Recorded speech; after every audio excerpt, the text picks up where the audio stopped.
Hello and welcome to the White Gloves Digicam channel.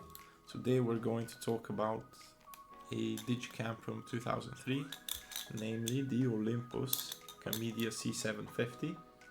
This is a small 4 megapixel digital camera released back in 2003 with a 10 times optical zoom and some great features. It has an electronic viewfinder and also a back screen.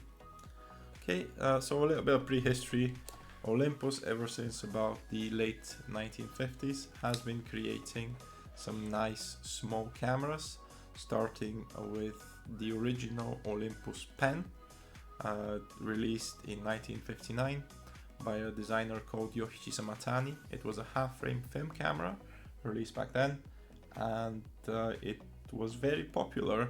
It spawned many later versions, including this one, the Olympus Pen F, which was a camera released in 1963, which is a film SLR camera. These cameras were miniaturized, so the size of the negatives that they took was smaller, but this allows you to take more photos. It doubled the amount of photos you can take on a roll of film. A regular roll of film would let you take probably 24 or 36 photos. You get 72 or 54 with this one. Okay, so going forward, Olympus, even with their full frame film cameras, the OM1, they continued this trend of making things smaller, and they kept on doing this even through the digital age. So we have right here a camera which I'll be selling shortly. I haven't had enough fun with it just yet, but this is the Olympus Stylus One, and it was a very small digital camera. 10 years before the Olympus Stylus One was released, this was its equivalent, the Olympus Camedia C750. So what does it have? It has a 4 megapixels digital sensor, and with its 4 megapixel sensor, it's not very impressive by today's standards, but it is packed with features. It has full manual controls, and even though it's a little bit dated in terms of operation and has some weird quirks, it can still take pretty nice pictures.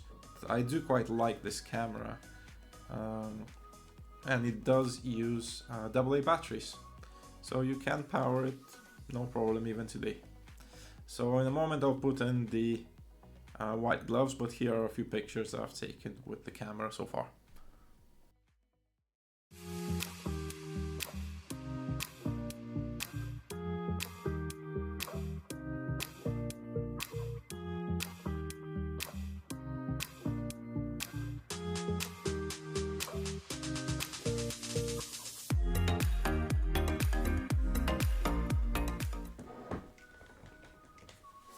Okay, so now that we have the white gloves on, let's talk briefly about the camera itself. So at the front we've got a 6.3 to 63 millimeter Olympus lens with quite a bright opening aperture, but it closes down as it extends. This is the equivalent of a 38 to 380 millimeter lens. The lens, once extended, only zooms internally, so it does not move as you zoom.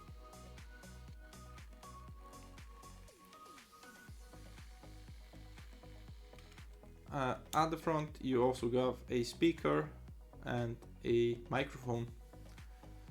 That's about it for the front of the camera. Now let's look at the top.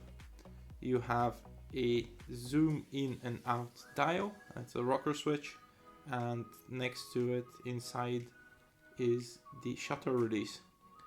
Okay, moving on, right here you have a mode dial, and typical of the cameras of the era, you cannot review your images as you're shooting. You have to go into this review green mode, and that will turn on the review on the back screen. Okay. You have full PASM controls, so this camera is actually quite advanced for the era, and you have movie mode as well as scene modes as well. Additionally, you have something called My Mode, which you can save your settings to it and quickly recall them. Looking at the back, we have our electronic viewfinder. We use the quick view button to switch between the EVF and the back LCD. We also have a remote control switch or a self timer switch, and if you have one of these remotes like I do, you can use it to both zoom in and out and also to take pictures. Next to it we have the macro mode with spot metering, or we can do one or the other. And we have the lock button, which allows us to lock a picture so that it wouldn't be deleted. This switch right here, pushing it up, opens the pop-up flash, which is a xenon flash that's decently powerful, as with many cameras of the era. Now the electronic viewfinder, it has a diopter adjustment, so we can make sure that we can use it without any glasses. And let me just bring this close to the camera. You can see inside you get the same information as you would on the back LCD. It's not super high resolution, but it does work. A lot of cameras of this era, if they were a bit smaller like this one, only had either no screen at all or just a tunnel viewfinder, so it's quite nice that you can get an EVF.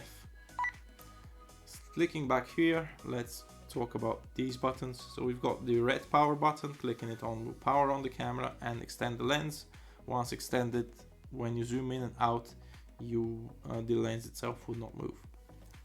You have the exposure lock or custom button. This button can be customized for other functions, but by default it just and when you click it, it will save your current exposure while you're shooting.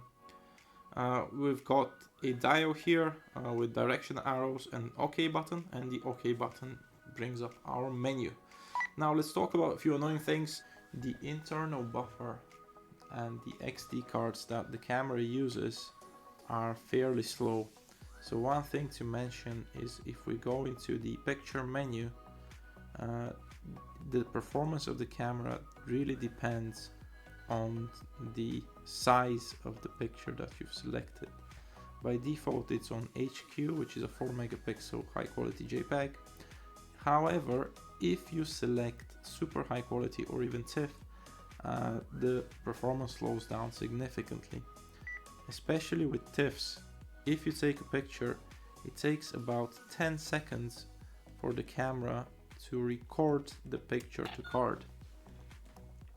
So you do get this extended range in terms of dynamic range and the ability to edit it, but there is a trade-off. It takes quite a while to both write to card and to also even review the images. They're about 10 megabytes each.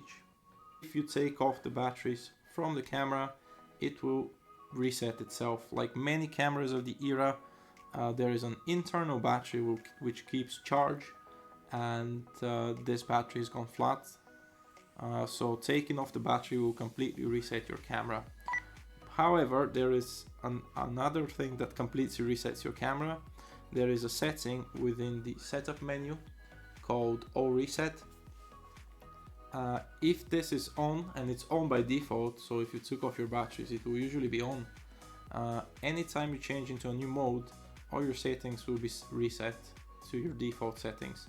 This is including the picture sizes, this is including the startup position of the lens, as well as drive modes, etc. So anything else. So I would heavily recommend you to make sure that when you turn on your camera, turn off All Reset. It has a fantastic soundtrack, this camera as well. Let me just show you now. So if you can hear it, this is just using the menu and the shutter sound that you can get. By default it's almost imperceptible, but I really love this. This is shutter sound too. It's very electronic. It tells you that you're using something that's not a film camera at all. Okay, now let's talk briefly about the modes that we use. So by default, you've got an auto mode. The camera will just decide by itself what you're shooting, and the only thing you can do here is turn the flash on or off. We've got a program mode, which gives us slightly more control. It allows us, using the arrows, to change the exposure compensation, make the image brighter or darker. And we can also set up more details within the mode menu, such as drive modes as well, or change ISO. Okay, next thing, we've got the ASM dial. So this camera by default goes into aperture priority. However, you can change it to go into shutter priority or full manual. And the one thing about full manual is it doesn't have automatic ISO. So if you're using it with full manual, you are actually setting all the parameters of the exposure. Okay, you have the My Mode setting, which is a quick setting to show you it's a preset basically. So in here I have a program mode with autofocus and no flash, and a super high quality JPEG in the moment. We've got the movie mode. By default, the camera does not record sound. We have to go into the mode menu and turn sound on from the microphone, otherwise we get no sound. One annoying thing about this is, however, that the camera will only either zoom or record sound. It cannot do both. So if you turn sound on, you would get no zooming, and vice versa. Okay, and now we have some modes which are for basically presets. First one is a self-portrait mode. It sets the lens to the widest setting, and it's optimized for taking self-portraits. Next one is a night shooting mode. It keeps the shutter open for longer. Next to that is the landscape mode, which will close the aperture down, get everything in focus, preferably at infinity. Next one is landscape with a portrait, which does something similar, but it will try to focus on your subject and get the background in focus as well. We've got a sports mode for freezing action and a portrait mode for bokeh. You can get decent bokeh with the camera, and like this portrait right here, I think it rips really nice. This is at the telephoto setting of 380mm equivalent. And we have an automatic mode once again. Okay, let's talk about a few of the other things that this camera does and has. So first of all, in terms of cards and memory, it uses XD cards. These are proprietary cards used by Olympus and Fujifilm at the time. So they're quite difficult to get a hold of. I have a 128MB card right here. And this is also with the camera. It uses regular AA batteries for power. You can also use rechargeables. I get about 300 shots on mine. On the side, you can also connect this camera to a computer and directly transfer images. It uses mini USB, as well as it has a DC power jack and an AV output as well. Okay, so here are a few more images I've taken with the camera.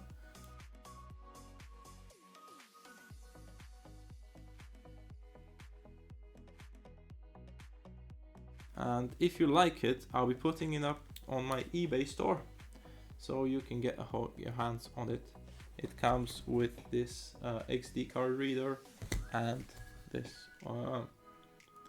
remote control, as well as an XD card. Okay, thank you. If you like this video, like and subscribe, and I'll do more reviews of different digital and maybe even film cameras from my collection.